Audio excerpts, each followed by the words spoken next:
Magandang tanghali mga kapatid. Silent epidemic.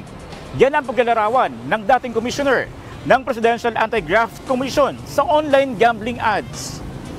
Marami raw kasing naiengganyo na magsugal dahil kung saan-saan ito lumalabas.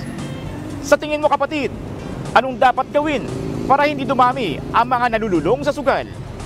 Tara samahan niyo ako at magtatanong tayo dito. Laging may trabaho para meron siyang pagkakabalahan. Kasi pagka walang pagkakabalaan, pupunta yan sa sugal.